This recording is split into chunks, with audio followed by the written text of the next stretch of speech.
fellow watchers, it's that time of the week again. Born to Watch. What an episode we have for you today. An absolute 1980s banger. A movie that's still relevant and referenced every day of your life today. A movie that made us all think, is time travel real?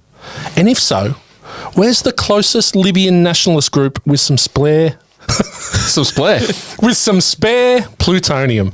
A movie that turned a poorly designed and somewhat ugly duckling car into a pop culture icon.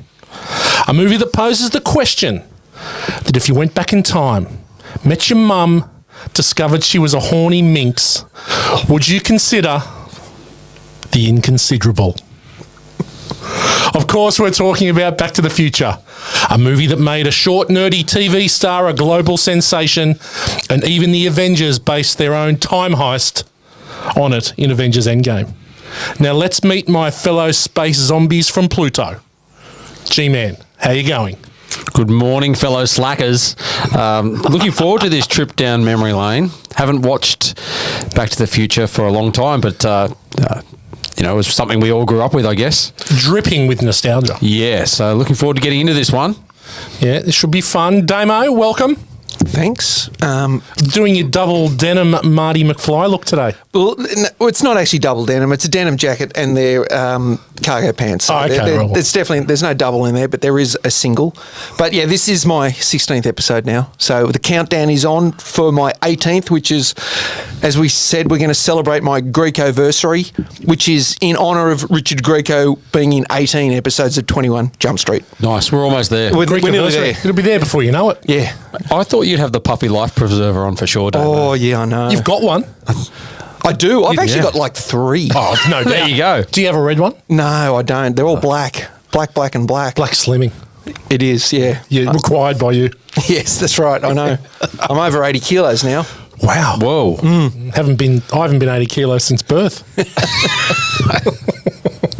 Okay, guys, movie made in 1985. It's 38 years old. Can you believe that? 38 years old. Yeah, it's an old movie.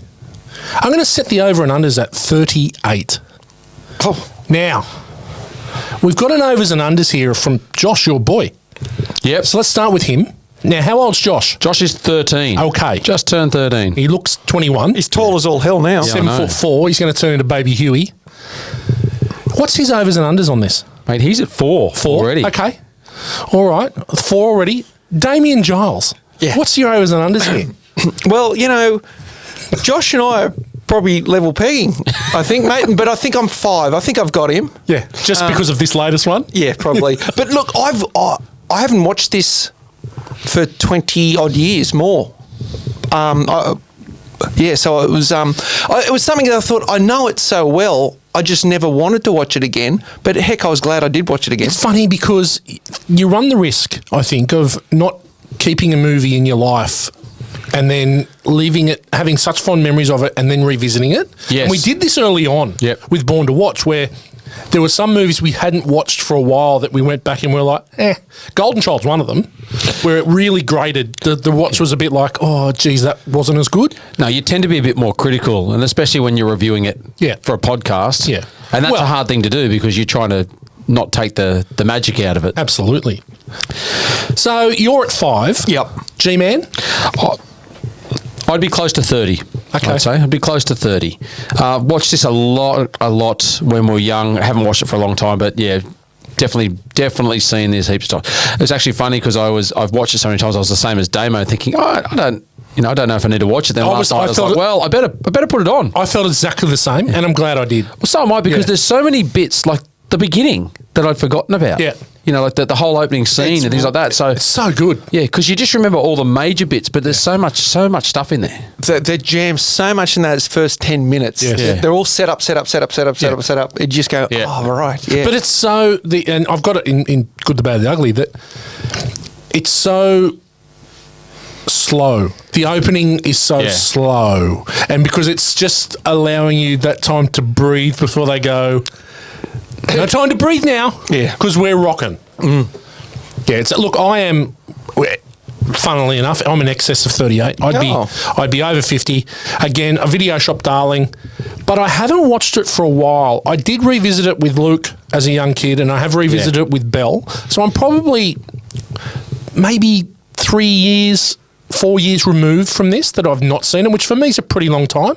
Yeah, I'd be the same because I watched it with Josh and Chrissy and I said, you've got to watch this movie, and he loved it. Yeah. But that's probably more than 4 years ago now. Yeah.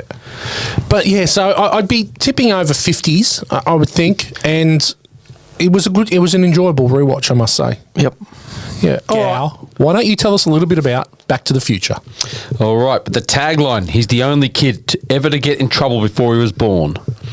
The year is 1985, but not for long, because teenager Marty McFly is about to be blasted back to 1955 aboard the plutonium-powered DeLorean created by eccentric genius Doc Emmett Brown. But when Marty accidentally keeps his parents from falling in love, it triggers a time-shattering chain reaction that could vaporize his future and leave him trapped in the past.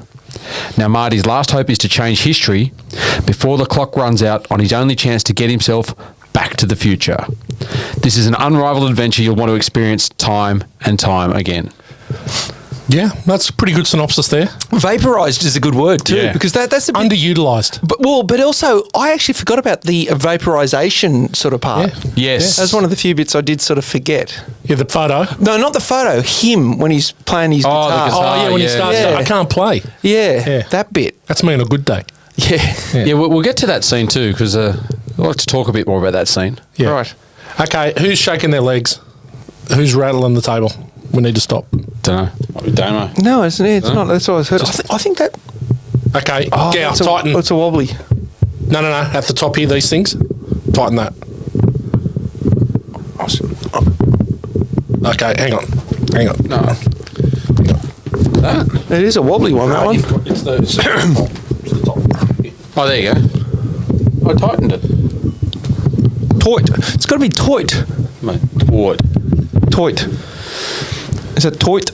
Mate, it's toit. Right. All right. Make the toit. Critical thinking.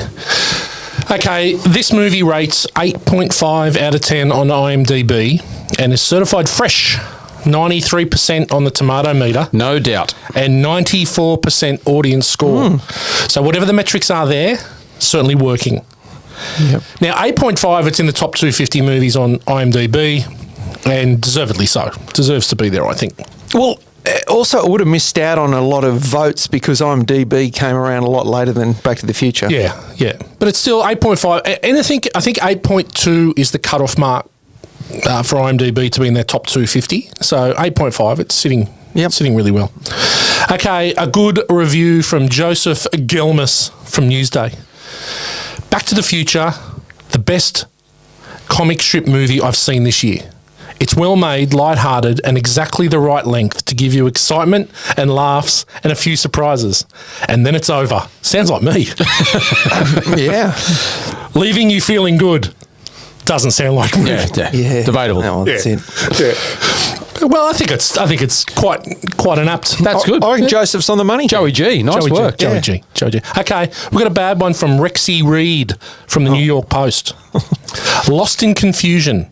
Director Robert Zemeckis and co-scriptwriter Bob Gale don't know how to end the far-out fantasy they've created. And the smell of an equally silly sequel permeates the air like a gas leak. Well, she's just done a review on the last 1 minute of the show. You know what though? Like I don't agree with it. I think they stick the landing. I think they were pretty good job. I think the ending's pretty good. Well, I think there was 3 endings. Yeah. That's just the third ending. You could have stopped at the first one or the second one, and then there's the third one where they fly back. Well, they go to the future. But yeah, that's all she's talking about. That basically the last minute where Biff sees him. Yes. And that's it. Yeah. Oh no, well Biff doesn't see him in that show. Biff sees him in Back to the Future 2. Yeah. But yeah. No, but I think that they're working towards the ending of the movie is essentially him going back to 1985. Yes. That's the end of the movie. Yeah, that's the end of the movie. And then seeing what happens with Doc. Yep. He's got the bulletproof vest on. Yep. That's really the end of the movie. Like Sam's they've got, He's got the veggie. but the fact that they tacked that on at the end, was the that's end bit. Purely the lead in. They know they've got something special. Of course it is. I've got no dramas with That's that. all whatever. Rexy Reed. Oliver's right. I remember watching that, and everyone loved watching that movie when you're young. And then when you see that bit, you go, "Yes, there's going to be something after this." So you're actually excited. It gives you the roads. Yeah. Where we're going, we don't need roads. Yeah. I don't think I thought there was going to be a second one, though. Even though it finished like that, it's like, oh, wow, they just, going off into the sunset, but going off into the future. Oh, no, well, they set it up. It's like, you've got to go back to your kids. It is a setup, but I still didn't necessarily expect, well, then there's definitely a number two. Yeah, for sure. I'll tell you what, his girlfriend took it pretty well, didn't she? Yeah. The guy just turns up and goes, right, get in, we're going back to the future. She didn't ask any questions like, what's going on, what are you talking about? She just went, okay, let's get in the car. Well, she didn't last for much longer. No, but she morphed, that trip morphed her into Elizabeth Shue. Well, that's what I thought when I watched it this time. I went, that's not Elizabeth Shue. I thought, what's going on? Like, that's how long. I think I must have seen 2 and 3 a few more times, like, since I've seen 1, because I just assumed Elizabeth Shue was in that first one. Do you know what happened between this movie and Back to the Future 2? No. Karate Kid. Oh, so she Elizabeth came in as Shue was a bit of an it girl. Right. And to be honest, she doesn't do much in Back to the Future 2. She sits on the porch, doesn't she? Sleep for most of it. She's got a bit of makeup on. Anyway, okay, Gale. Ordinary people. Okay, well, let's start with the star here, Michael J. Fox, born in Edmonton. He's a Canadian boy. Wow. Strong ties to Born to Watch. Yes, strong ties. Look, at 50, he was 15 when he successfully auditioned for the role of a 10-year-old in a Canadian show called Leo and Me. Easy. So he did a series for that for quite a while, which sort of put him to stardom, in Canada. He's gaining a lot of attention as a bright new star. And then he moved to LA when he was 18 to look at a few roles, but he wasn't really getting too many. And then he got the part of Alex P. Keaton on Family Ties. Yes. So, I think I do remember him in that movie 1984. Yes, he was, yeah. Like, it was the punk one. The punk one, yeah. yes. That was like it was one of those movies that when you were 10, you really wanted to rent. Had a guy with a mohawk on the front. They were like the gang with the spiked glove. Yeah. I'm pretty sure I took the bike down to Aussie's and hired that one out. You would have, yeah. He got stabbed in that, I remember. Yeah. Yes. It's not great. No. It's not a great movie. But I thought it was awesome back. I've got it on Plex. Yeah. Oh, do you? Yeah. Is it on there? Yeah. Okay, yeah. So then he's Well, he's 24 when he plays this role. Yeah. As a 17-year-old. But he still looks young. Do you know he wasn't the first choice to play Alex Keaton? Oh, really? No. Yes, you know this, Whitey. Yeah, we do know this. Do you know this? No, I don't know about Alex Keaton. Go for it. It was Matthew Broderick. Oh, that would work too. Well, that would work. Well, you'd think Ferris Bueller, right? Like, that would have really worked. But he got the role in the end. He ended up negotiating the deal for Family Ties outside a phone booth in Hollywood. Because he was waiting on the call, and back then you didn't have home phones, so he had to wait outside and wait for a call between 4 and 5. So he was waiting to talk to them. Well, he was the star of Family Ties too, because it was a family show. Bet you've been together for a million years. Well, but he's definitely the star. for 100%. He was the shining star in that show. Yeah, I don't think Skippy Handelman was the star. We may have been. What about Meredith Baxter Burney? She might have been. The mum might have been second, maybe. Her and Michael Gross. Michael Gross, Dad. yeah. Teeny Others. Well, that's right. Teeny Brian Bonsall. Justine Baton. Yeah. Anyway, look, obviously that shot him in Back to the Future into superstardom. We're going to talk about how he didn't start the movie, or do you want to do that later on? That is. Oh, yes. Well, we can talk about that if you want. Let's do that now. Yeah. So he was actually first choice. Filming all day though. Yeah, but Family Ties. Couldn't do it because of Family Ties, so they went to Eric Stoltz. Yep. And after 2 weeks... No, I heard it was 6. 6 Was weeks. it 6 weeks? Yeah. Okay, after 6 weeks. Of filming. Yeah, they almost filmed all principal photography with Eric Stoltz. Which is why I reckon... I think 2 things. Could they have filmed the start of the movie where you're only seeing the legs? I reckon that's Eric Stoltz's legs.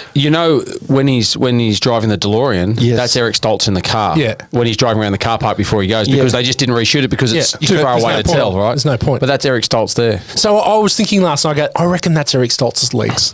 When he kicks the skateboard to the plutonium. Could be. Because then you don't see Michael J. Fox even until he Guitar. He puts strums the guitar. Stops that's the first time you see him. So I reckon that whole first segment, Mate, I remember reading about this. They spent millions redoing this. Yeah. And glad they did, because I don't think they had the right character in there. Or they all thought they didn't have the right character. Well, even no Eric one Stoltz. did. No one did. And- Yeah. The comedic side of it It was Christopher Lloyd was the one going, I'm not really sure. And they all thought this. No one wanted to say anything. And I think it was Robert Zemeckis went, "You're out, kid." Yeah. Yeah, so I watched Back to the Future like a couple of nights ago. Then I went and saw The Flash because my kids wanted to go and What'd see you it. think? Well, I laughed my head off at the Eric Stoltz Yes, part. yeah. So when they're talking about Back to the Future, and I'd only looked up and read about Eric Stoltz the night before. So I'm the only one in the theatre laughing at the whole Eric Stoltz part because everyone's too young to get it, and no one knows it. Yeah. So there's a whole bit in the Flash where they go back and They go back in time. He's talking about Back to the Future and it's Michael J. Fox, and they go, "What are you talking about? It's Eric Stoltz who's in it." And then the guy's even got a tattoo of Eric Stoltz on his leg as Marty McFly. yeah. But I was laughing because I was like, "Oh my god!" Because Eric Stoltz did 6 weeks worth of filming, and then Michael J. Fox managed to then work out his schedule to do Family Ties in the day, Back to the Future at night. Yeah. Like that kid was burning the candle at both ends. But he was working a his big butt star. off. That was the number one show, Family Ties. And Yeah, but he was massive. only a TV star. I think he wasn't. He was big, but he wasn't. Well, no, that's what it set him into the stratosphere. Yeah. What I mean is, but he was a big star on TV, right? He was So the this number one. Well, if it was, I don't know if it was the number one show, but it would have been right up there. But look, 85, Back to the Future, and Teen Wolf as well. That's Like right. they had just two back-to-back huge movies for the time. Yeah. With his girlfriend, Boof. Yes. But then he backed that up with another, the triple play, Family Ties Vacation, the TV movie. I'd never heard of that one. Yeah. Big Ben Russ. But after that, he was in Casualties of War in '89 with Sean Penn, yeah. a Brian De Palma That's movie. harsh, man. Yeah, Harsh movie. Yeah, and then obviously the Back to the Future sequels. He was in The Hard Way, Damo. Oh, I love The Hard Yeah. Way. That is such With a good James movie. Woods. Frog Dogs. Frog Dogs, that's it. I knew there was something about The Hard Way we needed to talk about. That's Frog early Dogs. Damo too. Frog Dogs. Yeah, that is. Yeah, it is. That was like. That's early. No, that's one of you. That's like episode 1 or 2. Yeah, it was. Yeah. Doc Hollywood in '91. Doc Hollywood's a great movie. Nice pig, Doc. I got a question in question time about Michael J. Fox and a bit of his filmography. So yeah, it's interesting. I think with Doc Hollywood, that's when he first. Yeah, found his finger twitching. Yeah, right. And, yeah. and that's when he noticed he went to the doctor and got diagnosed with Parkinson's. So that's 91. Jeez, he kept that under wraps for a while too, didn't he? Yeah, So he's 96 how old he had is to he? give up Spin City because it became too much. Right, So yeah. that's 5 years later. Yeah. But, I mean, he was the concierge in 93, Mars Attacks 96, and then Spin City. He did 103 episodes. But there's got lead actor Emmy and Golden Globes in 2099, 98. He's also in a bit of a favourite of mine, a bit of a guilty pleasure, The American President. Yes. Plays Yes, right. around the same time, he's yeah. the. Plays like the advisor. one of It's the Michael advisors. Douglas. Yeah, Yes, Michael and Douglas. Annette Bening. Annette Bening, Yep. yeah. My dad really liked that movie. That's Yeah. actually not too bad. It's a good movie. Yeah. It's a sweet, nice. Did you guys ever watch Spin City? Not much. Not really, no. Alan Ruck's in that too. Alan isn't he? Ruck's in it. Richard Kind. Yep. Yeah. Oh, he's funny. Yeah. The big sort of goofy guy. Yeah, he's always. Carla Gugino. Oh God. You got to watch anything with Carla. Is it a hard I'd G say or is she's it a a silent G? Gugino. Is it a gigawatt or a gigawatt? Well done, girl. Rightio. I think she's a gigawatt. I think she's a gigawatt. Where, It's good Carla Gugino gets him out in some show. Was it Sin City. Sin City. Oh Sin my City, god, yeah. yeah. That is usable stuff. Usable Carla. stuff. She discovered her in Son-in-Law with Paulie Shaw. Oh yeah. Oh, that's terrible. Automatically fell in love with her. What else was she in? What Carla else? Gugino? What other movies? No, other shows. Was she in something else? I don't know. I can't remember. I can't remember it.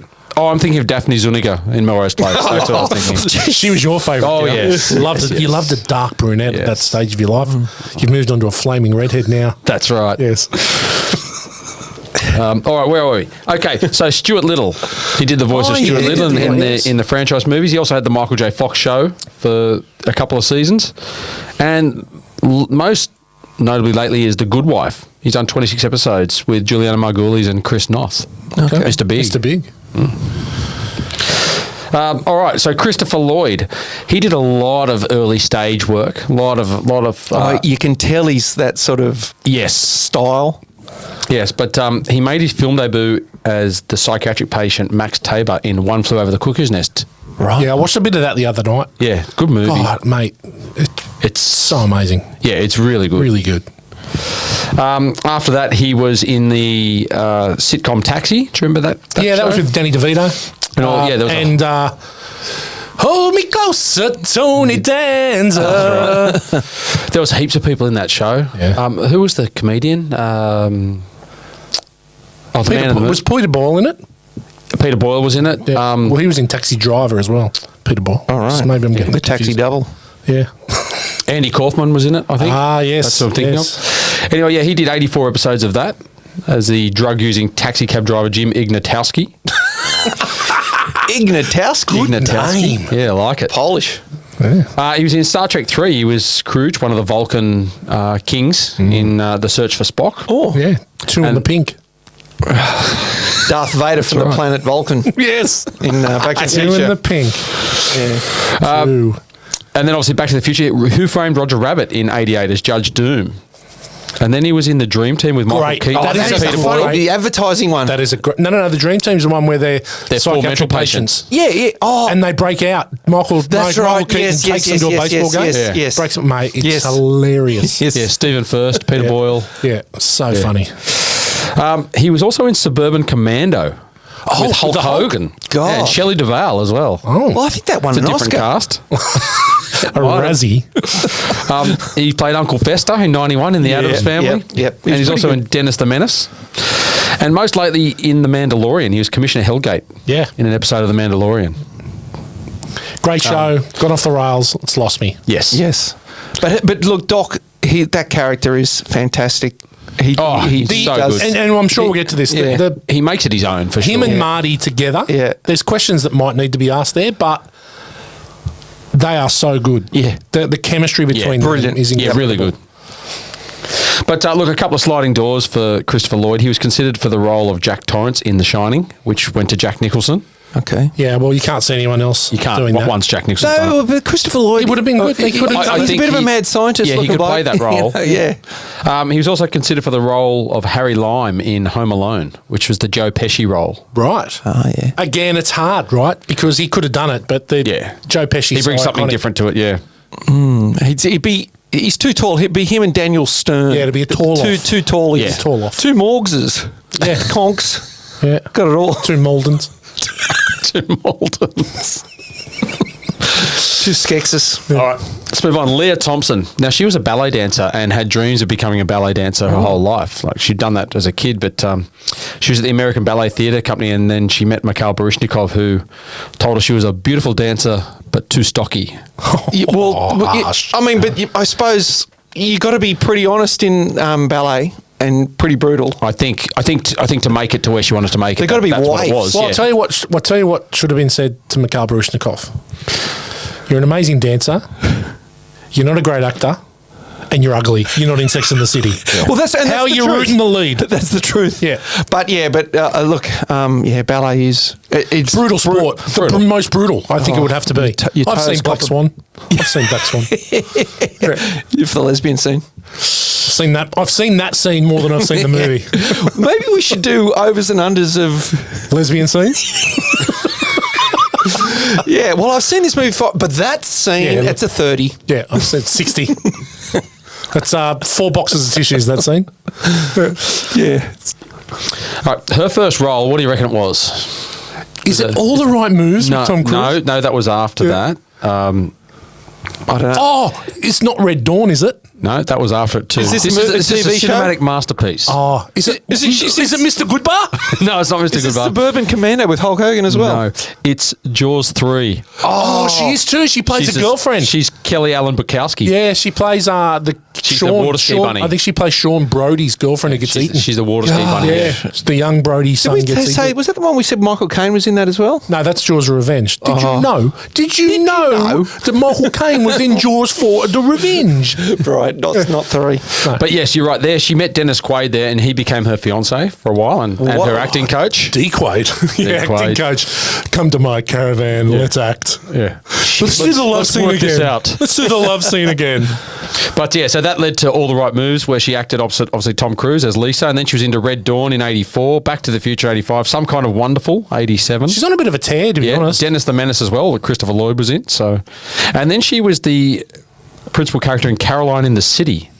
in the mid-90s. Do you remember that sitcom? that name. Caroline Duffy, yeah. Yeah. Never watched it, but I remember the name. Yes. I reckon, Gale, if you were around with your current partner, that you would have had to watch Caroline in the City. Yeah, nah. That's reeks of a Gowan household. I don't think you'd have a say in it. Watch. Maybe. It would have gone. It would have Caroline in the City into Will and Grace into Friends.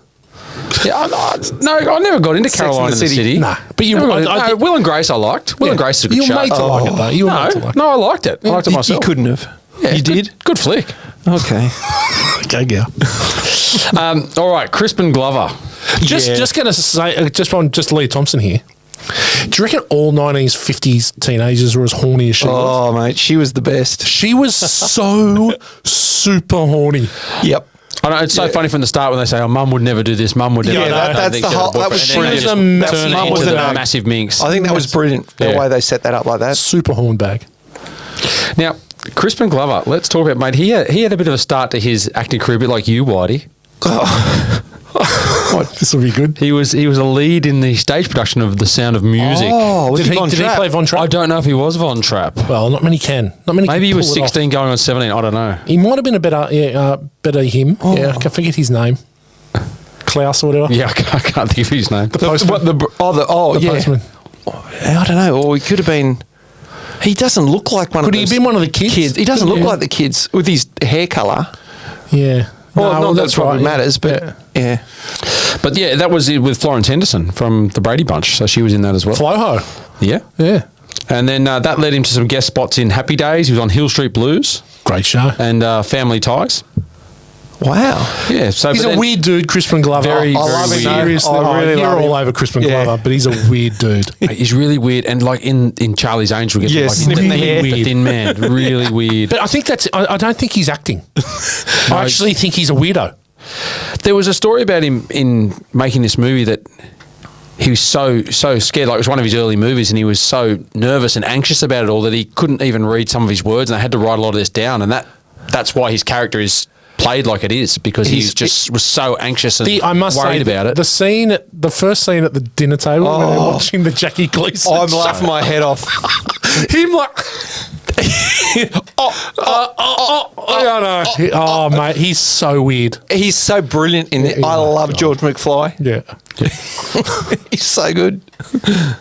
But yeah, he was in his big screen debut was in a movie called My Tutor in '83, and then he was in Friday the 13th Part 4, the final chapter.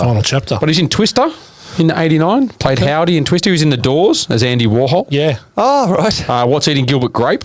Oh, yeah, with Johnny Depp. Bobby McBurney. Yeah, and Leo. Yeah. People vs. Larry Flint. Obviously, we said Charlie's Angels in Beowulf, which was another Robert Zemeckis film. Yeah, it was the animated. Oh, that was with Ray... Winstone? Yeah, Ray Winston, yeah, who the voice just didn't really suit. And he was in Hot Tub Time Machine.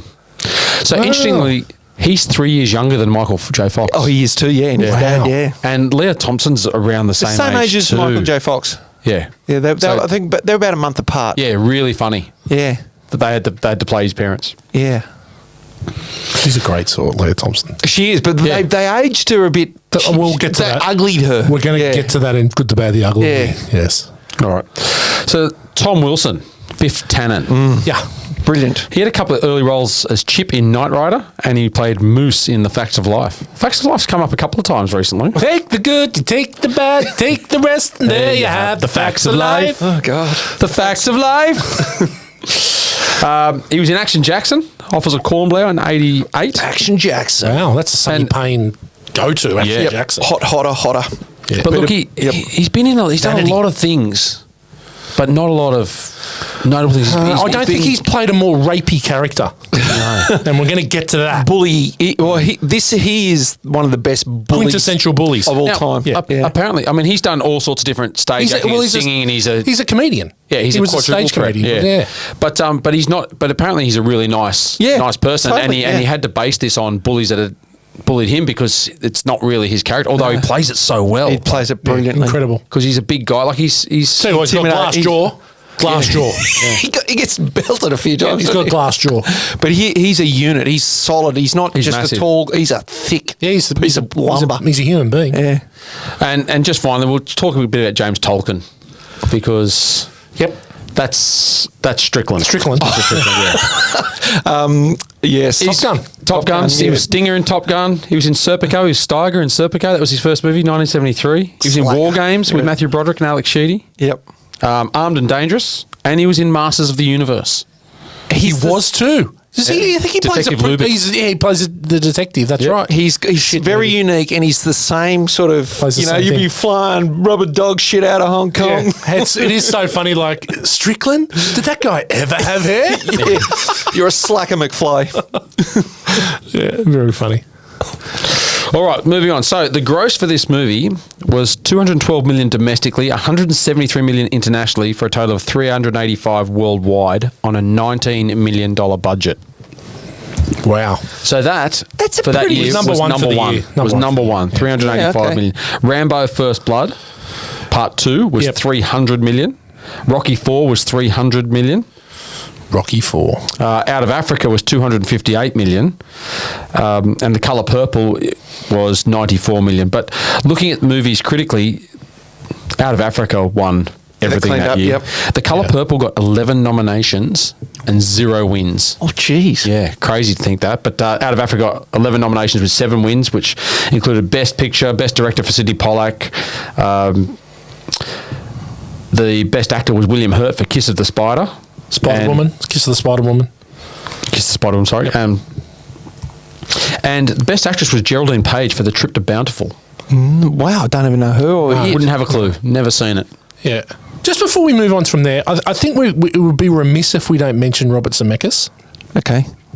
Because this guy's had a sneaky career. Yes. Yeah. A sneaky career. So started, and we'll start with Romancing the Stone, into Back to the Future, into Who Framed Roger Rabbit, Back to the Future 2, 3, Death Becomes Her, Forrest Gump, Contact, What Lies Beneath, Castaway, Polar Express, Beowulf, Christmas Carol, Flight, The Walk, which is about the tightrope walk between the Twin Towers. Oh, yeah. Incredible. And then just recently he did The Witches and Pinocchio. Yeah. So, mate, he was a producer on a lot of those too. He was big. He was a big producing partner with Spielberg for a long time. Yeah, he was. But he did House on Haunted Hill. He was a producer in that. Yeah. What Lies Beneath. Just a sneaky career of. He's done a lot of stuff. Of quality good stuff. Quality. Yeah. Quality stuff. Anyway, back to you, Gale. That's it. Okay. Well done. Number 1 film of the year, which makes it difficult for 1985. Hit, sleeper, or dud. So I'm going, obviously it would be easy to say Back to the Future. Yeah. But it's even easier to go Rocky 4 for my hit for the year. Yeah. It was number 10 for me in my top 10 movies of all time. It's my go-to Rocky. As much as I think that Rocky 2 has the best training montage, put that up on TikTok, where the kid yells, go, go, go, go, go. I cry every single fucking time when he's running after him. Rocky 4 is amazing. Drago, Russia, ending the Cold War. It was the height of the Cold War stuff too, so it was really a US versus Russia thing. The car. We're going to talk a bit about Rocky 4 in film school for F-Wits. Death of Apollo. Yeah, it just had everything, Rocky 4. It's incredible. One of the great beards. Yeah. Yes. One of the great beards and one of the great jackets. The jackets he wears in the Russia. snow. Oh, my God. Love it how he goes back to the snow to train, like they take him out. And I love Drago's getting injected with everything and he's back out there. Exactly right. Chopping up wood. That juxtaposition between technology and going back old school. Yeah. And it's as ripped as he's ever been. Yeah. That, because he's Rocky, Rambo 3's around the same time, and he is as ripped as he's ever going to be. Yeah. Love Rocky 4. Yeah. Was he in Siberia? It was bloody cold. It's bloody cold, mate. It's bloody cold. Big mountain. Big mountain he runs up.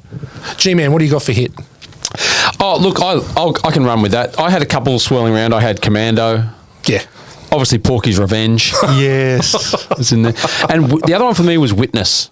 Oh, yeah. Harrison Ford. Yeah. Really, really good movie. Is that Greta Scacchi as well? No, that's Kelly McGillis. Kelly McGillis. The Amish. Yes. And I think Harrison Ford gets an award for that one. I think he gets nominated. He doesn't win anything. I'm not sure. Maybe the movie did. Yeah, Witness did win an Academy Award. I'm not sure which one it was, though. But anyway, yeah, look, I sort of bounced around. I'm happy with Rocky 4, but there was a couple of good ones there. Yeah, that's a good year. Damo? Yeah, no, I didn't think the year was That I gave my hit as the movie that I think I enjoyed almost one of the most was Better Off Dead with John Cusack. John Cusack, It's a freaking hilarious movie. Yeah. With the Paperboy and Booger from Revenge of the Nerds is in it too. It's a freaking funny movie. Yeah. Yeah, okay. The 3 good movies there, I think. Okay, sleeper for the year. And actually, Damo, you said it pretty well that I don't think there are a lot of out and out hits, but there are I think there are a lot of sleepers in this year. Yeah. Oh, mate, Brewster's Millions. Do you remember that? That was such a good movie. Yeah. I've gone with Fright Night. Okay. Okay, so starring Chris Sarandon, William Ragsdale, who was in Herman's Head. I don't even remember it. Yeah, I remember that. Amanda Bears, who was in Married Children, Yep. and Roddy McDowall. So it's a teenager believes that the newcomer in his neighbourhood is a vampire. He turns to an actor in a television horror show for help to deal with the undead. This is a great movie. This is a really, really good 80s vampire horror movie. It's fucking great. Excellent cover art. Excellent poster. It's just really good. If you've not seen Fright Night, it was remade in the 2000s with Colin Farrell. It's awful. Just go to the 85 version. It's great.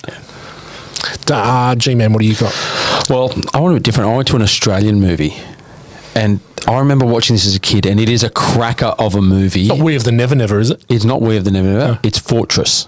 Oh, Rachel Ward. A young Asher Ketty, a young Rebecca Rigg. Yeah. And Vernon Wells. Yes. Oh, Vernon really? Wells Wes? is Daffy Yep. Duck, yeah. And Sean Garlick, the footy Sean player, Garlick. is in it. Yeah. So this one's where Garlo's she's Pies. Yeah, Rachel Ward's a sole teacher in an outback town, a small town with a one room school, right? And these guys come and kidnap them, and they come in the Santa Claus masks. There's Father Christmas, there's Daffy Duck. Oh, that actually rings a bell, mate. now. And it is such a It's complex. Yeah. and they take them and they end up. The kids get away in the cave. They take them away, and in the end, like Rachel Ward and the kids attack them, and the police have to come and investigate. Yeah. It is if you haven't seen it, watchers, go and watch it. It is incredible. a really, really incredible. good movie. It's edgy as seat, Aussie. Yeah. And Rachel Ward gets like in her undies and stuff, has to swim in the pool. Yeah, so she's never got 50 out of moved. 10. Yeah. Yeah. 50. It is a really, really underrated movie. And I remember watching it and just good call, Gale. being scared, thinking, "Wow, this is edgy as seat sort of thriller call. stuff." Yeah, really, really check good it out. call, Gale. Good. Go and watch it, people. Yeah. Damo. I'm going for Mickey Rourke as Stanley White in The Year of the Dragon. Wow. I've watched that probably 3 or 4 times. It's about the triads, the mafia, the Chinese mafia, Chinatown. It's a gang thing, yeah? Yeah, and Joan Chen gets a gear off in Good that sort. too, and Good Stanley White gives it to her. Salute of the Jugger. John Chen. Is she in that too? She with Rutger Hauer. Twin Peaks. Yeah. But yeah, no, I really like that. It's a good sort of Chinese triad sort of / mafia movie, and he's a cop, one of those cops that's kind of. Mickey Rourke looks like He looks normal in that one though, but he always looks like he'd stink. Yeah. Whether he'd stink of tobacco, BO, bad breath, coffee. or like now he There's does. like a mixture. Yeah, now he looks weird. But because he's young in this, but he's still full grey. He's greyer than what Dick Gear was, I reckon. I think if you went into the, who went the greyest first, I think Mickey Rourke might have. Okay. Yeah. Wearing it well. Yeah, and he slicked it. He had it all buffed back, slicked back. He always had that He's always greasy hair, didn't he? Putting his hands through his hair. Yeah. Okay. 1985 dud. Jewel of the Nile. You didn't like it? Hated it. After Really? Romancing the Stone, which is excellent. Yeah. I found this to be boring. Joan Wilder's abducted again while on a trip to the Nile. And of course, Jack Colton, Michael Douglas, and Danny DeVito have to rescue her. And it's bad. But Danny DeVito's funny in it though. Yeah, I know, but Danny it's a DeVito bad is good. movie. Well, it just follows the same. It's the same movie, but It's the they're same in movie the made over. desert, Yeah. rather than in the thing. But There's nothing different to it at all. Yeah, I just found Same pitfalls. from the highs of Romancing the Stone. Yeah. Which it's right up there with Indiana Jones Romancing the Stone. It's Yeah. a great film. It's a good, light-hearted flick. Yeah, look, easy watch. Which one had the Billy Ocean soundtrack? Was it Romancing the Romancing Stone the or Stone. was it the Jewel of the Nile? Because I remember in the film clip, all 3 of them, like Michael Douglas, Danny DeVito, and That's a good question. They were in the white it's- suits. I think it's if it's in I the can't white remember. suits, it's Jewel of the Nile. yeah, I think Yeah. But I didn't mind that with the little mule with the Nah. Jeep Nah. from the drug dealer. Nah. Yeah, okay. Shit movie. Yeah, I didn't mind it. Damo, what's your... I was a bit worried because Gale said I'll go for an Aussie movie because I've got an Aussie movie in my shit one. So after Mad Max 1 and Mad Max 2, mate, Mad Max 3, you're going, this is going to be... Yep. Right. Okay. We don't need another hero. Yeah. So sold out, didn't it? Mad Max 2 is in my top 10. And then Yep. to go, oh yeah, Beyond Thunderdome, and Well, we did say early on, I did do a video on YouTube saying that if you did drop Thunderdome out of... and just replace it with Fury Road. Yeah. It could be the best trilogy of all time, Yeah. Mad Max. Yeah. It's right up. Oh, right up there. It's right up there. But I think Thunderdome came out and I didn't even watch it for a long time. I saw it at the movies with my I dad. saw it at the movies, Colleroy yeah. Cinema. Oh, did you? Yeah, I don't think I went and saw it because I just... Bad reviews and just thought the whole Tina Turner bit, like... What a disappointment. Yeah. Out of town. 2-man enter, 1-man leave. Yeah. Master Blaster. Ruined it. Yeah, Yeah. no, not good.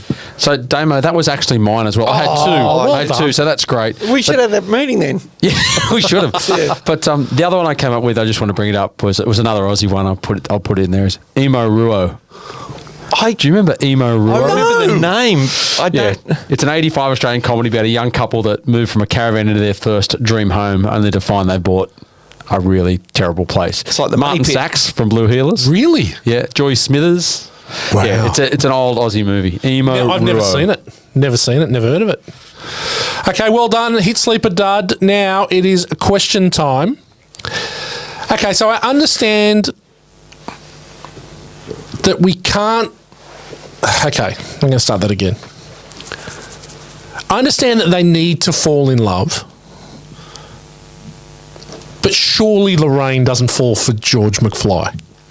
Well, I know she comes to his rescue, but have they, like, it's just, for me, it's too much of a stretch. well, no, she hits him with the car, but she hits obviously It's supposed to be, Marty. but I get that, but then she's supposed to treat George the way she treated Marty. Do you know what I mean? So Yeah. what we're saying here is that if the same thing happened to George, gets hit by the car, he's in the bed, and she's now fallen in love from there. Yeah. Yeah, well, Instead of it being they would have been having dinner with her and George, and she would have tried to grab him on the old leg, on the old fella. Would have been Isla Fisher. That's what I was thinking. Yeah. But obviously, and then He'd ice his balls and spit up blood. There's so many things wrong with that scene. Yeah. There's a lot of stuff. There's We'll a talk lot- about the yeah, bad. yeah. We'll get to bad. But then again, and then the way that she fell in love with him this time actually made good sense too. That makes more sense. It does make more sense. But yes. still, I think there's just a lack of... It's like George is not such a hot catch. No, it's like... And she's like... She seems to be the big swinging dick at the school. Yeah. Like, from a female perspective. Yeah, because Biff's all over her. He wants her. Yeah, Biff's well and truly all over her. Yeah. Mr. Octopus. But...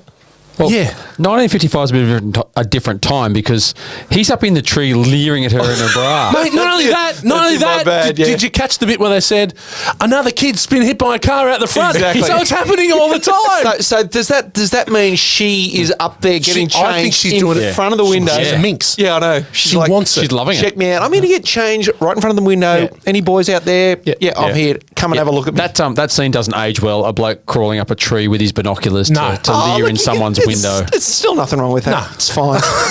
Yeah, absolutely. Still That's a nothing- peeping Tom. Yeah, oh no, God. Okay, and we answered it, but Michael J. Fox's career should have been bigger after this movie, and directly after this movie. So we go 85 as Teen Wolf with Back to the Future, but then he does Light of Day, 87, Secret of My Success, 87, Bright Lights, Big City, 88, Casualties of War, 89, then the sequels, then Doc Hollywood. His choice of movie wasn't great, and he was sort of typecast a bit. Well, I think the other thing is he's on a hit show too, so he got to go and do Back to the Future, but I'm pretty sure they kept him on a short leash after that. Like, you know, he was contracted to the show. Yeah. And I think it was Matthew Broderick didn't want to do the show because he didn't want a long-term TV contract. Yeah. And at the same time, he did Ferris Bueller's Day Off, and he did some other movies around that. Yeah. I wouldn't say he's a bigger star, but that was his reason for not wanting to stay on the show, and understandable. Yeah. Maybe if he's not, Family Ties puts him in the stratosphere. Maybe if he's not tied to that, but he does bigger movies. Yeah, for sure. Who knows? He is high school, like Michael J. Fox. You go high school when he starts being like, the advisor for the president. He still looks like a little boy. He does. Yes. He's so young. He's stuck looking. on. Is he really? Should he be this? He looks like he should be near 12 still. Even when he was 30 odd, he still looked like he was 16. Yeah. Yeah. I don't know. So I think the fact that he looks so young actually may have gone against him a bit. Yeah, a bit. Yeah, for a makes bit more it makes it serious. harder for him to do a serious role. Like Yeah. No, fair enough. Fair enough. Okay. Is Biff the biggest douchebag in 80s cinema? He's but he's also the best. Like for best bully. Like when you think of evil villains, you got Darth Vader and that. Like You think when Biff's up there with Darth Vader? But as a bully, The children catcher? Yeah, he's scary. Yes, but like for a bully, I don't think there's too many better bullies at school than Biff. He's just one of the iconic, real bad boy, dickhead bullies.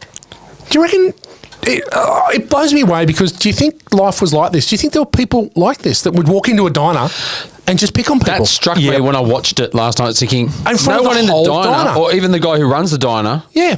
who's a scared big of grizzly old bloke, ever comes out and says, "Hey, Pull your head in." Yeah. leave my customers alone or anything." They just all come in and do it. Yeah. Well, And do you know who one of his crew is? Yeah, Billy Zane. Billy The Phantom. Zane. I didn't know that till this rewatch. Yeah. He plays Match. Yeah. He's a good looking man, Billy Zane. No, he doesn't say a thing. Doesn't say a thing. He punches Marty McFly in the stomach when they at the car scene. Yeah, that's later in right. the movie. What That's about- when they kick him into the bonnet. What or about into the 3D Glasses Man too? boot. Yeah. Yeah. In the gang. Yeah, absolutely. But look, I don't know. Okay. All right. Should we be concerned about the Doc Marty relationship? Well, that relationship is a paradox. Is it? Are they friends because Marty actually went back in time and found him, or are they friends because Well, so Marty's did- interested Well, in that's his one of the work? things about the ending is that he says, "I'll see you in approximately 30 years' time," because Marty gets back trying to save him, but they already knew each other. Well, Doc knew him that he knew him. Yes. Yes.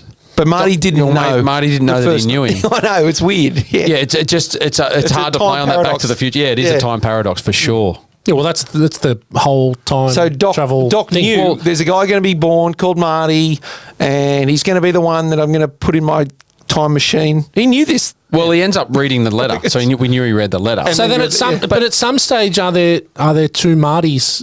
Yeah, how in does reality? How Because- does Marty come back and there's still a Marty when he gets back to 85? So he gets back to 85 at Lone Pine Mall. Yeah, After he runs over the pine in the Peabody. Yes, Clever. yes, yeah, yes. that's- I've got that in a. Yeah. And then he sees him go, which means that he's going to come back, And he's there. and he's there. But then he flew off. So are there two? Well, Are there two Martys? Yeah, this is the thing. Like that bit is confusing because if he gets back in time, he gets back. There is no other Marty. Yeah. But But- otherwise, there's another for everyone that comes back. Well, see, because that other DeLorean goes back to 1955, and then Marty's one's parked about 3 k's up the road. Yeah. And that's what the one that Doc uses to go into the future. Yes. See, you can dissect a good movie. And you know what? It's time. You just sort of just go. Yeah, you whatever. got to let it Yeah, I go know. because it's a You don't- time but travel story. You don't even think about it. It's a You time go, travel okay, no, he's story, here yeah. and Doc's safe and good, Yeah. awesome. Yeah. Okay. All right. Well done. The good, the bad, and the ugly. We'll start with you, G-Man, today. What do you got for good?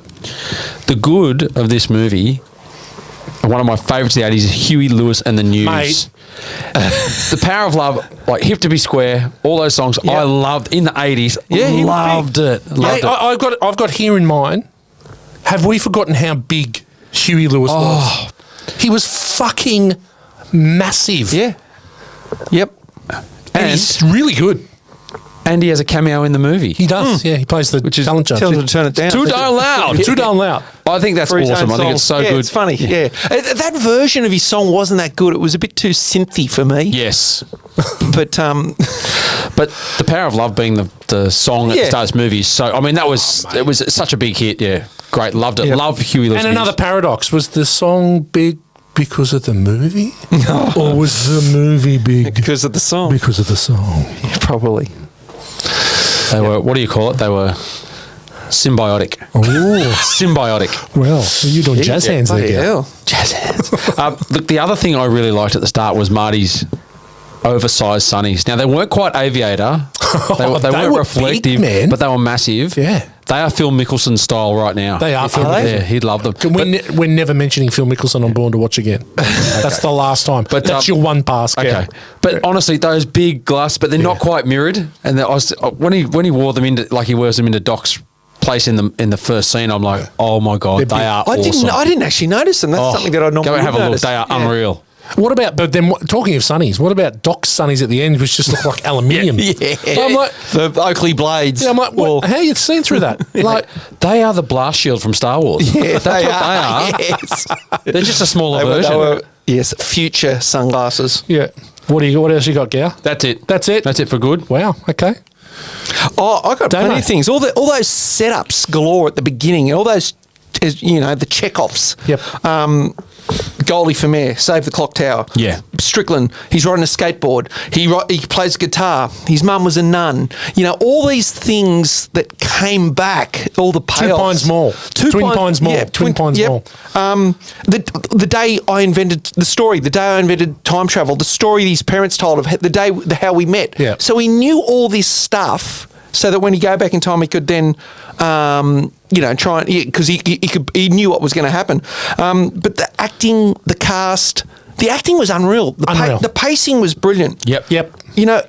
George McFly was freaking awesome. Crispin Glover was awesome. Biff was awesome as a bully. Michael J. Fox was awesome. And Doc was just really freaking good. Leah Thompson was awesome. Yeah. Like, everyone just acted so well. And, of course, the score, Alan Silvestri. Well, okay, so did you hear the Predator theme? The Predator theme. Alan Silvestri does Predator. So I listened. Yes. I listened to it I watched the movie last night, and at the end where it's the terrorist similarity, bit, it's the Predator theme. So it's dun dun dun dun dun. It actually it is. He's used that music and made the Predator theme out of that music. So dun dun dun dun dun. So he's if you go and watch just the Lone Pine scene, yes, you will hear the Predator theme. Well, that because he also did the Avengers, he did Forrest Gump. Yeah. Like he is one of the top composers, I think. But that's similar because when I've watched a YouTube video comparing John Williams' Star Wars and Raiders of the Lost Ark, and literally there's like one note difference in sort of the main melody, and you go, wow, because a composer can have a they bastardise their own work. Yeah, but that's their style. Yeah, for sure. And so that's why there's going to be similarities, obviously, then between Predator and Back to the Future with Alan Silvestri. Yeah. There will certainly be like a crossover because that's his style. Absolutely, I've seen it. I remember I was watching a movie a while ago now, and I go, that's the Aliens theme. I go, it was the same composer was watching, and it was like he had used, and this movie came out before Aliens. Yeah, right. Watching. So he had just gone, just sampling. That's pretty cool music. We're going to use that in a better movie. Yeah. And I think Silvestri definitely did something very similar with Predator and Back to the Future. When you start listening to scores, you do that Robin Hood one with the Russell Crowe one. Bryan Adams. No, Mark Strotenfield wrote the score. It's exactly the same as Transformers. It sounds so similar when you listen to it. Because I was playing it the other week and my son Jackson came and goes, oh, you listen to the Transformers score. I thought, I knew I heard this somewhere else. No, this is actually Robin Hood. Yeah. It's surprising. You got the touch. Not that Transformers score, I'm sure. Yeah, no, not that one. Yeah, but that's it. So that's a lot of good, though. That's a lot of good. I've got a question. You've got the touch. That's been the basis for a lot of our songs. A lot of our kick-ass credit songs has been. It has been.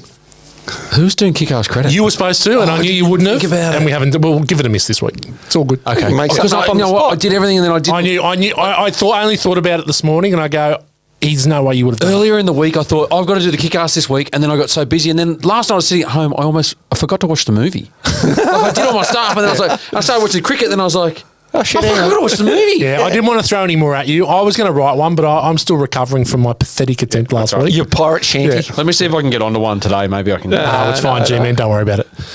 Okay, so my good. Is this a perfect movie? It could be a perfect movie.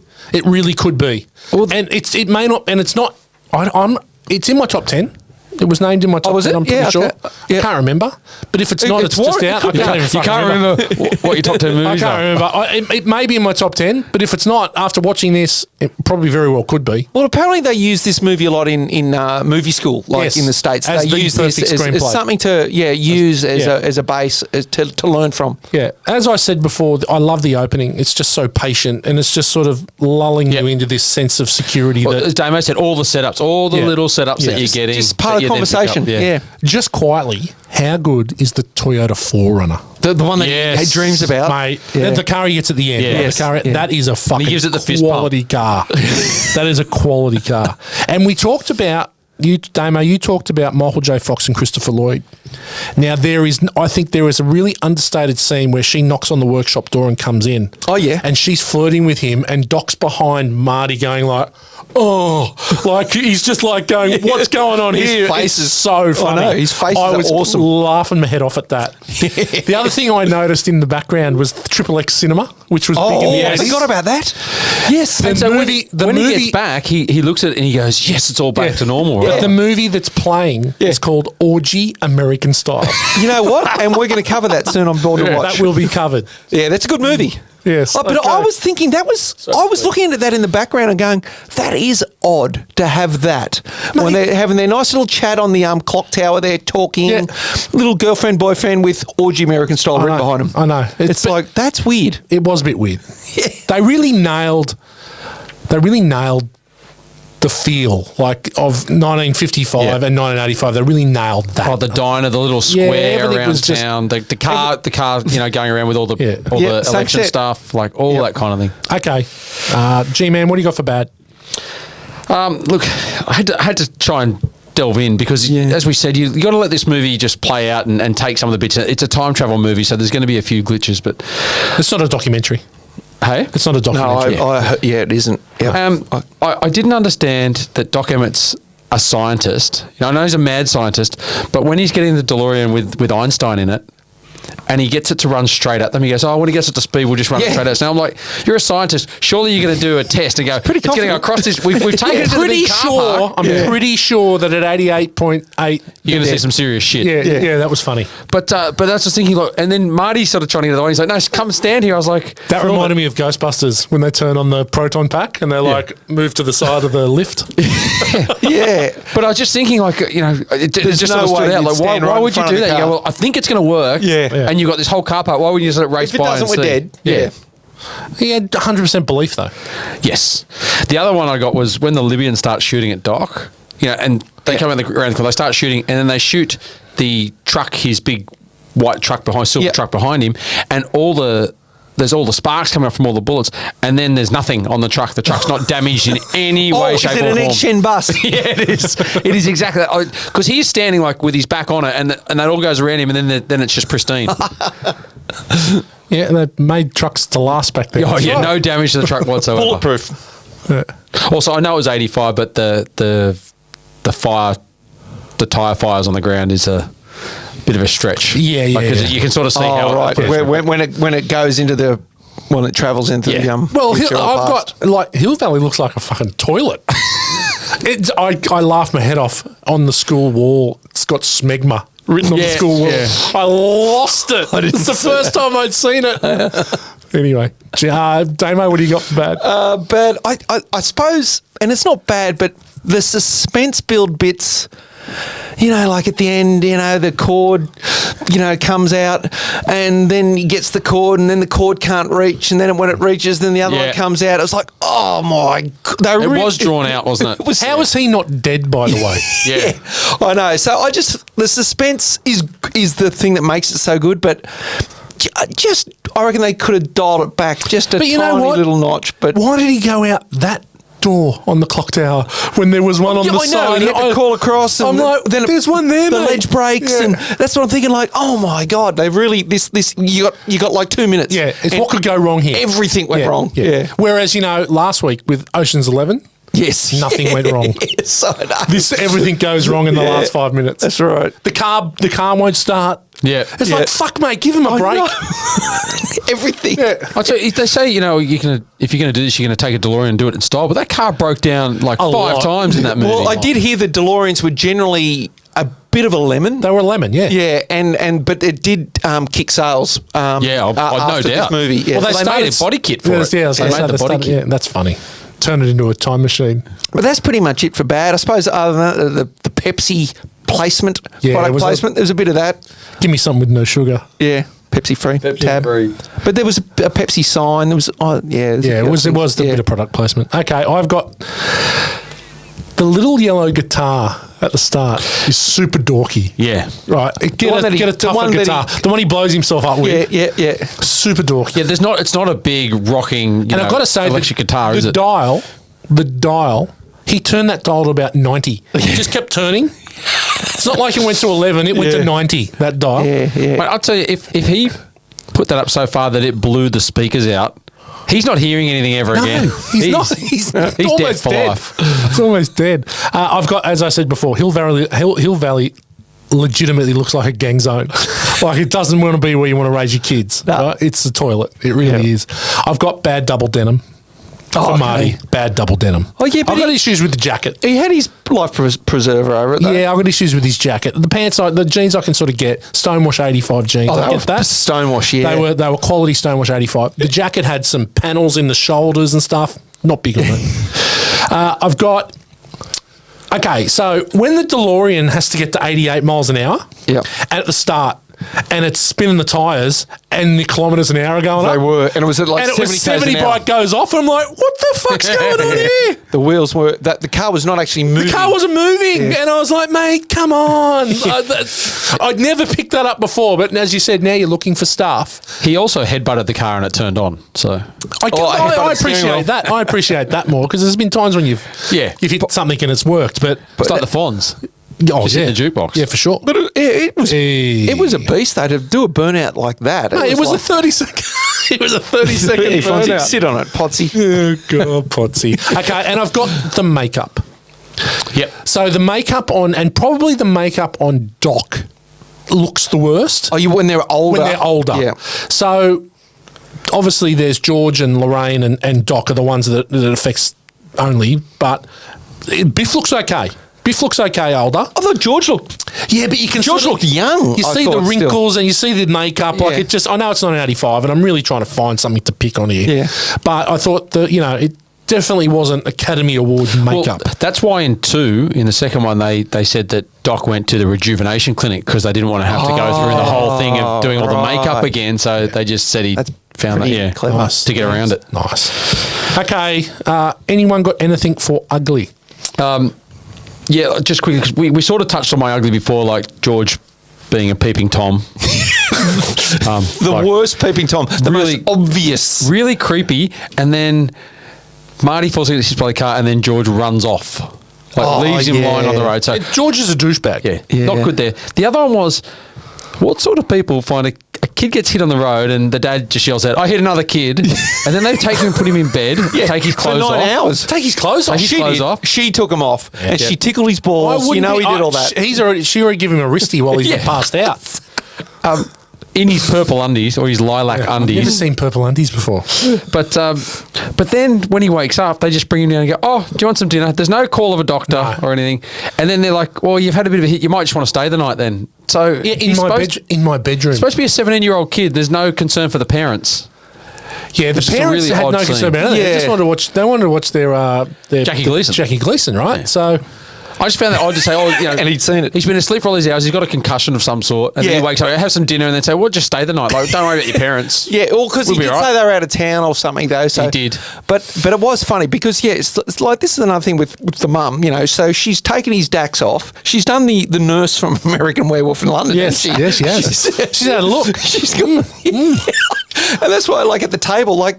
That was the whole funny thing too about, she's drinking and then she's having a smoke. Yeah. She's all these things she's not. Everything that she said in those setups was complete bullshit, know. Typical parents. She was a dick do as I say, not as I do. She was a smoker, drinker, Well, she was a 100% whore, Lorraine, given the opportunity. Yeah, but not with Biff. She didn't want it. No. Well, what do you got?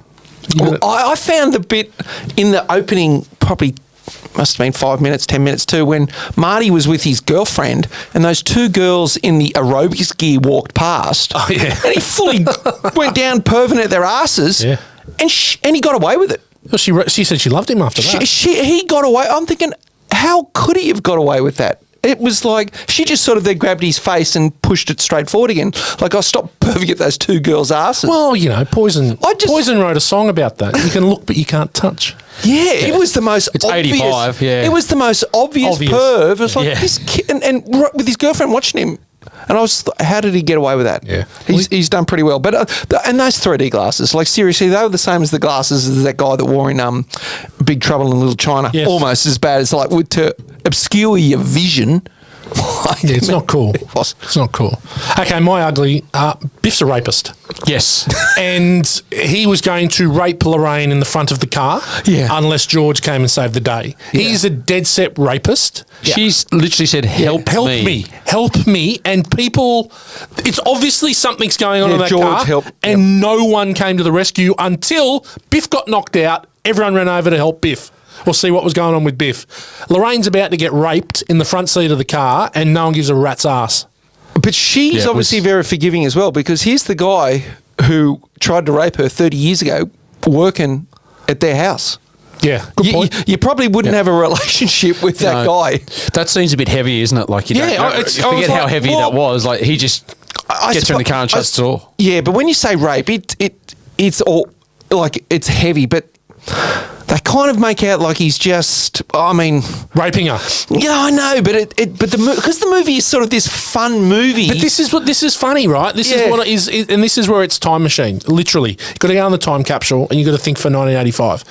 A bit of roughhousing was the done thing, apparently, where no means yes, right? It's that old Family Guy scene where he says, 39 no's and 1 yes still means yes, right? It's not aged well. It hasn't aged. And look, I tend to not look at that stuff through the woke eyes of today, but that scene especially, I was like, he's going for the kill. He is going to rape her in the front of that car. It sticks out to you, definitely.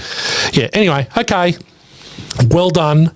Quickfire. Oh. Damos. Yeah, okay, Quickfire. I'm up again. Okay, up again for quickfire. So, now this first one, jeez, I don't know. You could go on for 10 minutes. Like, that's not a knife.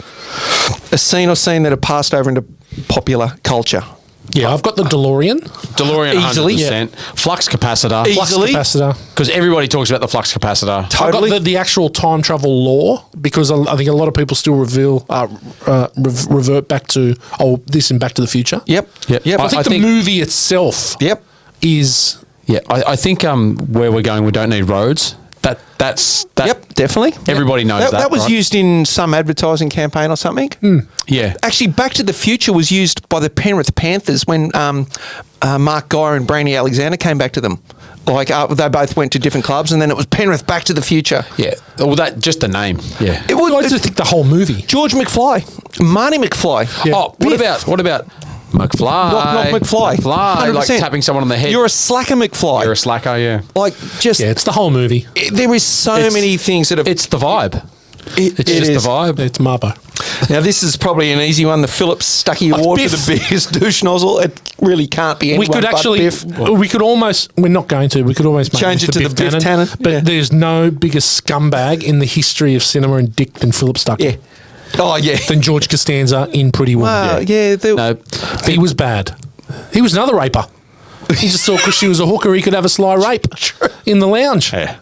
His best mate's boning her, and he's sly rape. Phil wasn't good. We still have Bob Sugar to come up. I don't know. Yeah, Bob's bad. Bob Sugar is bad. I hate Jay Moore because of Bob Sugar. Yeah.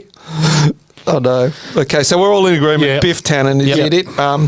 Well, it's the Jennifer Jason Leigh from Backdraft, or the cast of Caddyshack, thought they were in a different movie. I don't think I saw it. I think everyone was pretty good. You hit it on the head before, Damo. There's nobody out of place here, particularly in the main character. If I could pick, Crispin Glover's always in a different movie, in every movie he's in. Yeah. He dances to the beat of his own drum, but he's very good as George McFly. But this makes it because he's got to play that insipid sort of character. Yeah. And he does it well. Yeah. I really did like George McFly. And he would have been my second probably favourite in it. Okay. Don't give away Star Wars. He also could have been there for the Phil Stuckey. He could have. He had a couple of bad scenes there. Yeah, but he's laughing. He made me laugh harder than anyone else in this movie. Yeah.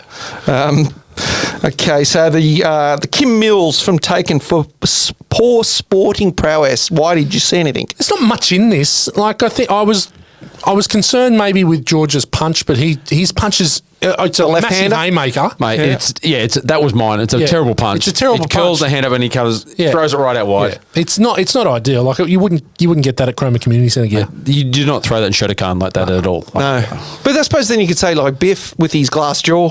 Oh, Biff definitely has got the biggest glass jaw. He's getting beaten up everywhere he goes. He's I tell you what though, most bullies stop after being bashed. He sticks to his guns. This guy. I'll tell you one. His convictions. I'll tell you one. When Marty trips him over in the diner, and then goes, "What's that, Biff?" and then punches him.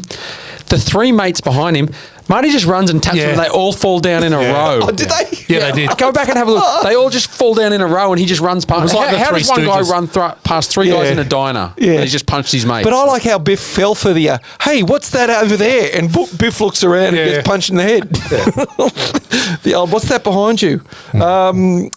I couldn't see anything here, but the robot sentries are an additional scene. You could add a lot of different things, but I don't think it needed anything. I think it's a perfectly paced movie. You don't need anything. I don't think so, Gale. No, I think it's perfect. Yep, I do too. So the Whitey's Brad Pitt. I don't have a euphemism this week. No, but last week was good. Last week was a really not many people got it. I got a lot of questions. It was covert. Got a lot of questions about what was Damo talking about. Don't know what people were talking about. We might bring that out. I was sitting in the car with Megan. She wanted to listen to the podcast, and she just laughed and shook her head. And I go, yeah, I don't know what he's talking about. No, it was cryptic. It's the person you'd most like to have penetrative sex with. Yeah, and whatever that means. Yeah. So, okay, for me, it was Leah Thompson, young Leah. Yeah. And what about Vulcan? But you, Gal, anyone? Oh, Leah Thompson in this movie for sure. I think Lorraine is a great sort. Yes. I think I might be giving Jennifer a crack. Oh, yeah, she was really good looking too. Yes, she was. Jennifer a crack. Yeah. But it's hard. She looks great. Lorraine looks great in this movie. Leah Thompson looks great in this movie. She does. Yeah. So, and she looks terrible as well when she's the older. Yeah, it's that, you sort of always check out what the girl you're dating's mum looks like. But I'll guarantee you, in 30 years' time, she wouldn't look as bad as what they made her out with that makeup. No way. She looked ugly. Like it was like, hang on, that's. And look, in the second one, Elizabeth Shue doesn't look anything like what she does in Back to the Future. What she does now. No, a bit different there too. Okay, so then we'll go to look like the F. Murray Abraham, Carl Malden, Skexus from Dark Crystal, Morgs. Is there any lookalikes? I've got one, I think. Okay. I'm going for Crispin Glover and Morgs. Skinny Morgs. Okay. Yeah. Okay. I reckon you could go. No, I got no one else. You may have a bit of a Biff, just physically. Yeah, but we're both imposing. Yeah. I'm a little less rapey. We're both imposing. Yeah, you like that, girl? I'd like to think I'm a little less rapey. Back when you were running your quiff do when you had hair there. Like, the undercut. Yeah. Like with a bit of the curl at the front. I more resemble Strickland now. Yes. You're a slacker. That's a good one. Yeah, Strickland. Yeah. I don't know, Gale. Yeah, nothing. No. Billy Zane. Gale looks like Billy Zane. All right. Well, that's it for quick fire for this week. Well done, Damo. And we're going to slide straight into listen to this. Gale, take us away. Okay, I've got one here. So this movie was such a hit; it was translated into different languages. In the French translation of the movie, Marty McFly is called Pierre Cardin. What? Well, because Calvin Klein would have been an insult. Yeah. Yes. Yeah. In the Spanish translation, he was called Levi Strauss. No. Yes. Wow. What? Well, where's Jean-Paul Gaultier? Well. Oh, bloody hell.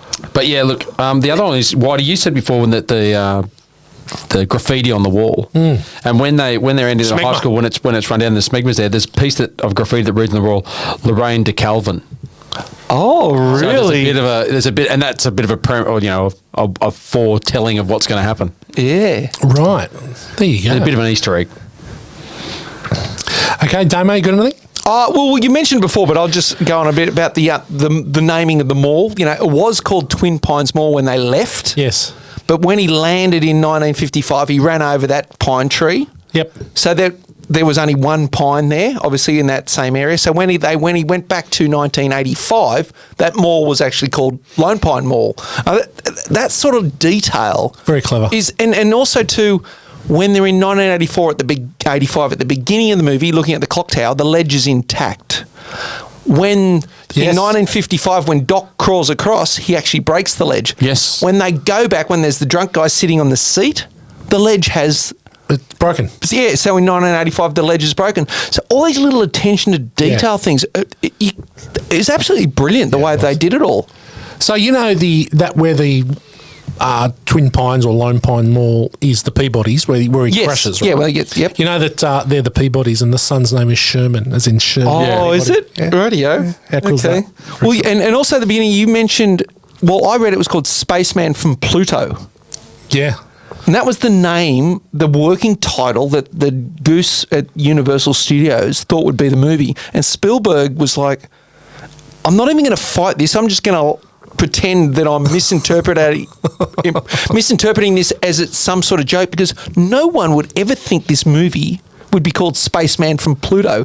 But I think the name Back to the Future is such a brilliant it's a great title. Awesome. It's a great name. Because if you didn't know anything about the movie, you just think Back to the Future. What? Huh? Yeah. It's such a good name. And that twists everyone's minds a little bit. Back to the Future. Yeah, like you've got to kind of get your head around it. And again, you've got to love a movie that uses the title in its title. Oh, and I'm going to send you Back to the Future. And point to the camera with Doc.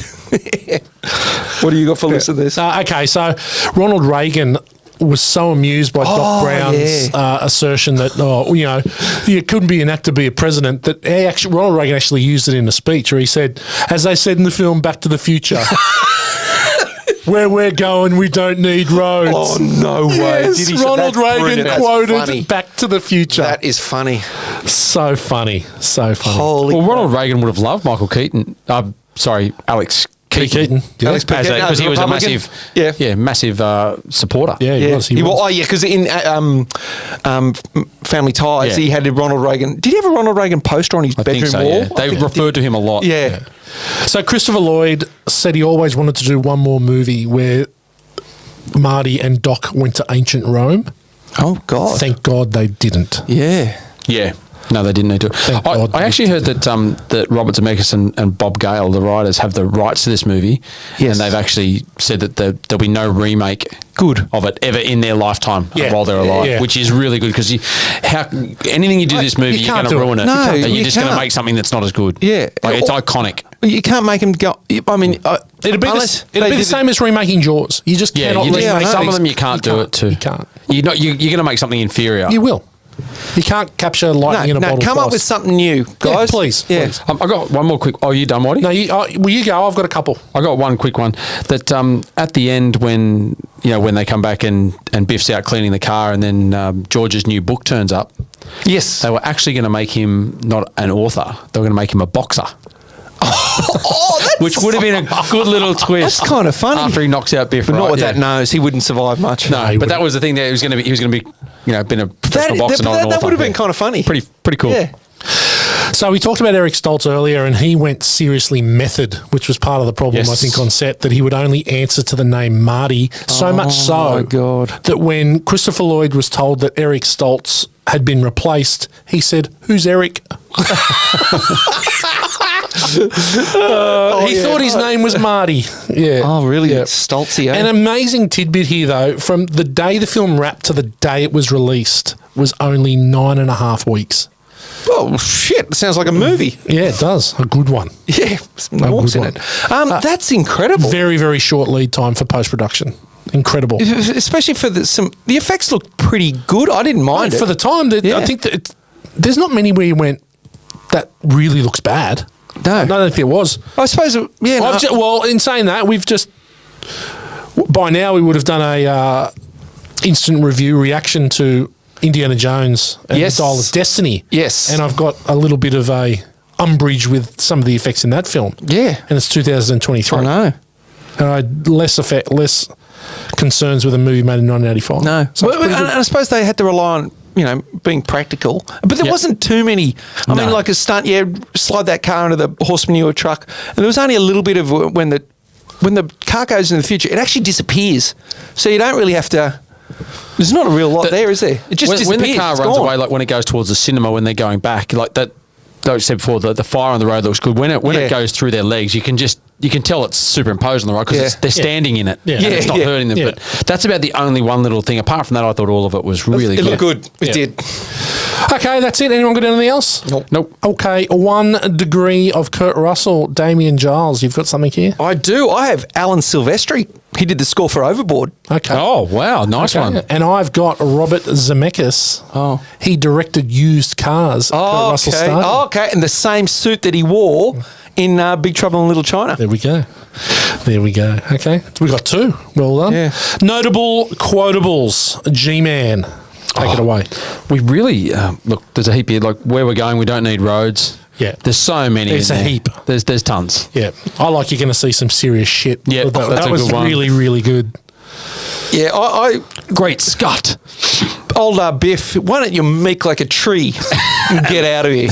And they're all looking at their, scratching their That's head. good. What about, so you're my Uncle Joey. Better get used to these bars, kid. Yeah, poor little buzz. That was so good. And Doc, I'm sure in 1985, plutonium is available in every corner drugstore. You remember? But in 1955, it's a little hard to come by. It's like, we've got it. We just go and buy it wherever. That's it. I already said, that's Strickland Jesus. Didn't that guy ever have hair? Yeah, that was good. He had a little bit on the side. He did have a little bit on the he side. had a bit of a Monty Burns going. Yeah, just a little bit to A bit of Inspector Gadget. to de-age him a little bit. Yeah. I was like, Jesus, George, it's a wonder I was ever born. I know. He's watching his dad. It's like His dad had holy zero crap. game. His dad had zero game. know. As we said, the whole film is eminently quotable. Anyone got anything else? No, that's it. I think that's enough. Okay, film school for F-wits. And I've put a little bit of surprise on the boys today. Usually I would send through what it is.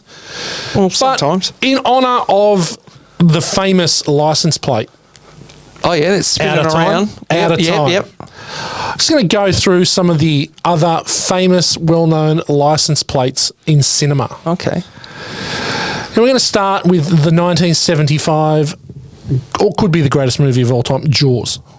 Now, when he cuts open the pulls it shark out. Yep. and says, I think It's he's from come from Minnesota or southern waters, Louisiana. Oh, is it? 007981, Louisiana license plate.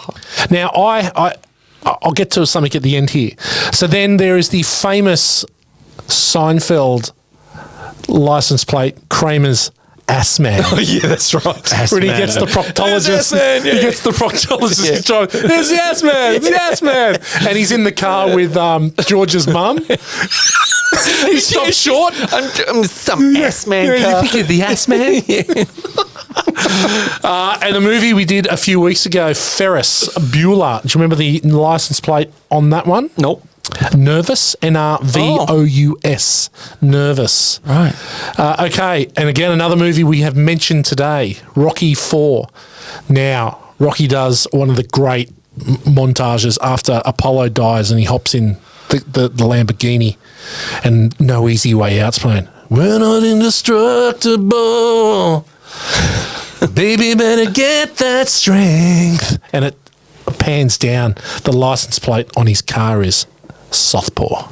Southpaw, right. He fights Southpaw. That's a good Apollo number plate. Yeah, well, it's Rocky's number plate. I mean, yeah. Everyone know the famous Ghostbusters cars license plate? It's pretty simple, this one. Something one. It's Ecto 1. Ecto 1, yeah. Yep. Ecto 1. Yep. Now, Con Air, a movie that we will get to. All right. We will get to. Nick Cage with that terrible hair. Put the bunny back in the box. Bashimi. It's a quality film. Now, Colm Meaney plays some sort of agent who's a real dick, and John Cusack steals his car. It's like a Corvette, and he's chasing the plane in this Corvette, and it gets actually dropped and smashed and destroyed. The number plate on that is AZZ Ass kicker. Yeah. KIKR as kicker. I was going to say that one. I thought it was out of. I couldn't remember what movie it was. Yeah. I thought it was Die Hard, but it's not. Yeah, that's the one. It's Con Air. Okay, so probably the favourite one. I'll save this one for last before I throw it open. If you've got anything you want to add, Cheech and Chong Up in Smoke. Oh, right, yeah. MUFDVR. MUF. Diver. Muff Bloody Diver. hell. Very good. Jeez. There's hundreds. I'll tell you one I like. It's out of Better Call Saul, Oh, yes. and it's got the lawyer up with the New Mexico plates. Yeah. Lawyer up. I really like that one. Yeah. And the other one from Kill Bill. It's PSYWGN. Yes. On the pussy wagon. Yes. Yeah. Oh, my God. Yeah. So anyway, and the reason I did this is because in my house I made a bit of a artwork. And, Damien, you'd appreciate this. Yeah. Where I've actually got Out of Time, the Jaws number plate, Arse Man, Southpaw, Ecto 1, and I've got one other that I can't remember at the moment on some wood on there that hangs up in my little man cave where I watch my movie. Actual number plates that I bought, that I screwed into some wood. Nice. Painted the wood. Arse Man's probably my favourite. Arse Man's great. You know, my dad met this guy once, and he was a massive, big, fat unit, 140 kilos or something. I drove a Holden 1-ton ute, and he went to jail, and he dropped his car off at our house. And I didn't have a car. I just think I just got my P's. But the number plates were "I'm cute." And I used to drive this thing, and it was so embarrassing. It was like, holy shit, yeah. Because you're not cute. Well, it was just like, it would have been all right if I was a big fat pork chop at 140 kegs. I was like a 74 So I would have been okay. Yeah, you would have done all right. I would have been okay. It's like, yeah. I wonder if they're available. I wonder if I'm Cute's available. Yeah, I don't know. But yeah, that was the number plate. You know, the other one I liked was Out of Falling Down. And Michael Douglas had Defense. Yeah, Defense. That's did he? quite well known, because he was the defense guy. Yeah. Yep. No, it's funny. There's a lot, and we talked about it in the Ferris Bueller one, where there were a lot of license plates in the movie that related to stuff in the movie. But anyway, so there we go. There's famous license plates in movies. It's a bit of detail that's just a bit of fun. There we go. Just a little bit of fun. Yeah. We don't need to always be about Dutch angles or, rusty trombones. Don't need to be all about this. Dutch ovens. Yeah, or Dutch ovens. Unless it's Cheech and Chong. Okay, star of the show. Damo, who you got? It was pretty tough because everyone was so good, but I am, just for sheer facial expressions, Christopher Lloyd. His faces were funny. Yeah. Like, it just over the top acting, but holy shit, yeah, Christopher Lloyd gets it for me. Okay, well done. Huey Lewis.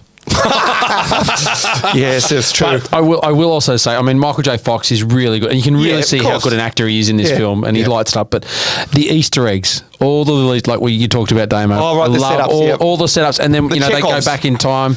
They go back in time, and then when they go forward in time again, there's the other ones coming back that are slightly changed. Detail. I really like. I remember watching it as a kid and thinking, "Oh wow, there's all those little things." Goldie, like you said, Goldie. Yeah, Goldie the man. Yeah, Goldie, and all that kind of stuff. So yeah, I really enjoyed that part of the movie. Yeah, it was. I think they did really well. Yep. Well, I'm a bit like that. I'm going the screenplay. Yep. I'm just going the actual screenplay itself. I think that is the star, and I think that the actors are amazing, but they're amazing because of the screenplay. Like it is so the minutia, the detail, the characterization is just it's flawless. Like it is so clever, and it could have been very easy to fuck up a bit of that. And even though it's a time travel movie, which is obviously not a documentary, so we're going to pick some holes, which we have. I think they get the actors right too. Like, we talked about Aristotle getting booted, but I think they get the actors right in this. Everyone plays their part so well. Yep. Yeah, absolutely. Okay. This was a fun rewatch, Back to the Future. It's a movie that's obviously been with us for a long time, and all of us hadn't watched it for some time. And I think we were all, for different reasons, blown away, but just how good it still stands up. It's time to hit the rank bank. Got a few things to choose from here. It'd be interesting to get your feedback. Flux capacitors. Yeah. Yeah. I like Horny teenage mothers. Yeah. Space zombies from Pluto. Cow manure car crashes. Powers of love. Dun, dun, dun, Rapey bullies. Oh God! Well, it's got to be iconic to flux capacitors, or DeLoreans or something. It's got. I think flux capacitors is what it is. Yep. So if you say flux capacitors, everyone knows Back to the Future. Correct. Yep. So how many flux capacitors, G-Man, are you giving Back to the Future? Really enjoyed this rewatch. It's a great movie. It's a great, easy movie you can watch with the family. And as we said, there's so many good things in it. I'm going to give it 4.25. It's a good score. Like it. Damo? 4.25 flux capacitors. Okay. Damo, how many flux capacitors are you giving?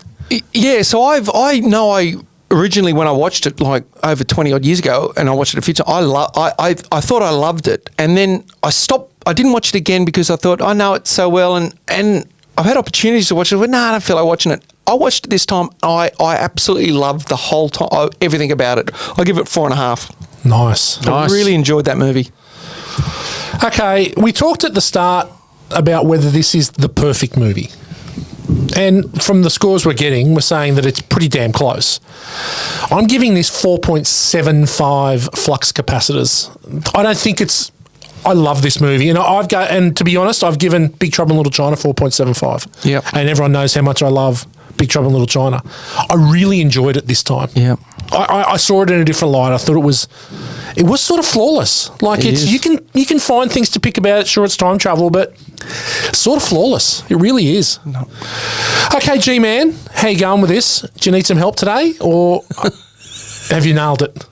Nailed it. Well done. Now I just got to find the movie. Where does Back to the Future sit in the illustrious rank bank of Born to Watch?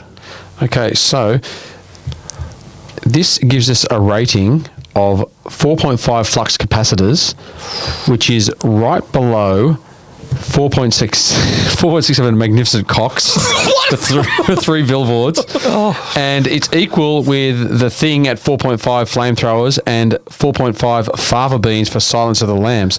That puts us into equal 8th spot. Oh, wow. Top 10 movie. Yeah. There you go, White. It's in the top 10. Yeah, I like it. I think that's a really good spot for it to sit. It's above Ferris Bueller's Day Off, above Top Gun Maverick, which was our number one for quite a while. That's above First Blood. That's Morgs the Ruiner. Yeah, Morgs ruined that. I think it deserves to be. I'm quite happy with that being there. A top 10 movie. It's amazing that it's 4.5. There's some good movies above it. That 4.67 is really thickening up there, isn't it? Above Big Trouble too. Yeah, I don't know if I'm. I went lower in that. Maybe I changed to 4.5. But I can't now. No. I'm giving it 4.75. Well, no, Big Trouble got a lower good score. movie. I was contemplating the 4.75. Yeah. No, well, it's good. Well done, gents. I think again we've crushed it. Okay, so if you love this, what are you going to watch?